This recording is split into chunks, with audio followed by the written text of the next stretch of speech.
చాలా మంది గ్యాస్ అనేది చాలా నార్మల్ విషయంగా తీసుకుని నిర్లక్ష్యం చేస్తూ ఉంటారు. అసలు టెస్ట్కి ఎప్పుడు వెళ్ళాలి, ఏ విధంగా ఉంటుంది ప్రాసెస్? అంటే మోర్ దెన్ 4 to 5 వీక్స్ కనుక రెగ్యులర్గా మనకి ఆ సిమ్టమ్స్ కనుక ఉంటే మనము డాక్టర్ని సంప్రదించాలి. అలా కాకుండా ఏదైనా ఫంక్షన్లో తిన్నప్పుడు కొద్దిగా హెవీగా, లేదంటే సండే రోజు ఏదైనా మోతాదుకు మించి తిన్నప్పుడు టెంపరీగా మనకు డిస్కంఫర్ట్ వచ్చింది, ఎప్పుడో నెలకు ఒకసారో 2 నెలలకు ఒకసారో వస్తే వెంటనే డాక్టర్కి వెళ్ళాల్సిన అవసరం లేదు. But similar symptoms on a regular basis మనకి 4-5 వీక్స్ కంటే ఎక్కువగా ఉంటే డెఫినెట్గా డాక్టర్ని సంప్రదించాలి. ఇవి కాకుండా రెడ్ ఫ్లాగ్ సైన్స్ అని ఉంటాయి. రెడ్ ఫ్లాగ్ సైన్స్ అంటే మనకేమన్నా వామిటింగ్స్ ఫ్రీక్వెంట్గా అవుతున్నా, వెయిట్ లాస్ ఏమన్నా ఉన్నా, ఆకలి బాగా తగ్గిపోయినా కానీ, లేదంటే వామిటింగ్లో ఏదైనా బ్లడ్ లాంటిది ఏమన్నా నోటీస్ చేసినా, ఇట్లాంటివి కనుక ఉంటే ఇమీడియట్గా మనము డాక్టర్ని అనేది కన్సల్ట్ అవ్వాల్సి వస్తుంది అన్నమాట. ఓకే, ఒక కాల్ తీసుకుందాం డాక్టర్ గారు. హలో, కాల్ కట్ అయింది. ఒక 2 ఫాస్టింగ్ విషయాల గురించి మాట్లాడుకుందాం, డైట్స్ గురించి.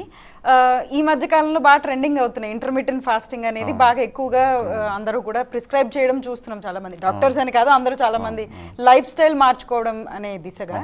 సో ఈ నేపథ్యంలో ఇంటర్మీడియట్ ఫాస్టింగ్ అంటే 16 hours 18 hours చేస్తుంటారు చాలా మంది. ఇప్పుడు మనం అనుకున్నట్టు పొట్ట ఖాళీగా ఉంచినప్పుడు మరి గ్యాస్ వచ్చే అవకాశం ఉంటుందా వీటికి? అంటే ఇంటర్మీడియట్ ఫాస్టింగ్ గురించి 2 విషయాలండి. అది కొంతమందికి చాలా ఎఫెక్టివ్గా పనిచేసిన వాళ్ళు ఉన్నారు, కొంతమందికి అస్సలు సెట్ అవ్వని వాళ్ళు కూడా ఉన్నారు. వెయిట్ అయితే తగ్గుతారు, కానీ దాంతోపాటు కొంతమందికి హార్మోనల్ ఇంబ్యాలెన్సెస్ వచ్చిన వాళ్ళు ఉంటారు, లేదంటే బాగా వీక్నెస్ ఎక్స్పీరియన్స్ అవుతూ వర్క్ సరిగ్గా చేసుకోలేకపోవడం, ఇట్లాంటివి కూడా ఉంటాయి. సో ఇంటర్మీడియట్ ఫాస్టింగ్లో ఏంటంటే ఇనిషియల్ ఫ్యూ డేస్ ఇబ్బంది పడవచ్చు గ్యాస్ట్రిక్ సమస్యతోటి. బట్ రెగ్యులర్గా వాళ్ళు అదే టైంకి కనుక తింటా ఉన్నారు అంటే బ్రెయిన్ దానికి అడాప్ట్ అవ్వడం, బాడీ దానికి అడాప్ట్ అవ్వడం జరిగి తర్వాత బాగానే ఉంటుంది. ఫస్ట్ మేబీ 4 or 5 days ఇబ్బంది ఉండొచ్చు, ఏది గ్యాస్ట్రిక్ పరంగా మాట్లాడుకుంటే. బట్ ఎవరికన్నా ఇంటర్మీడియట్ ఫాస్టింగ్ స్టార్ట్ చేసిన తర్వాత వాళ్ళ హెల్త్ ఇంకా డిటోరియేట్ అవుతుందని కానీ, వాళ్ళకి హ్యాపీనెస్ లేదు, మూడ్ బాగా డిప్రెస్డ్గా కనుక ఉంటే it is better they stop that intermediate fasting. అందరికీ మాత్రం అది సెట్ కాదు. ఓకే, అలానే రా వెజిటబుల్స్, కొంతమంది ఓన్లీ రా వెజిటబుల్స్ తినడం చూస్తుంటాం, దానివల్ల కూడా గ్యాస్ పెరిగే అవకాశం ఉంటుందా? అంటే బేసిక్గా డైట్ అనేది చాలా బ్యాలెన్స్డ్గా తీసుకోవాలి.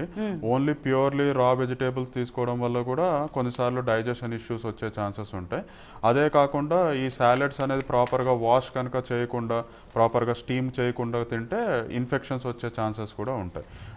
యాజ్ ఏ బ్యాలెన్స్డ్ డైట్ పార్ట్లో కొత్త సాలెడ్ పార్ట్ తీసుకోవడం వల్ల ఉపయోగం, కానీ కంప్లీట్గా రా వెజిటేబుల్స్ తినడము, ఓన్లీ రా ఫ్రూట్స్ తినడం వల్ల బాడీకి కావాల్సిన ఎసెన్షియల్ న్యూట్రియంట్స్ కూడా కొన్ని అందవు అనమాట. సో ప్యూర్లీ రా వెజిటేబుల్స్ తినడం అయితే అడ్వైజబుల్ కాదు.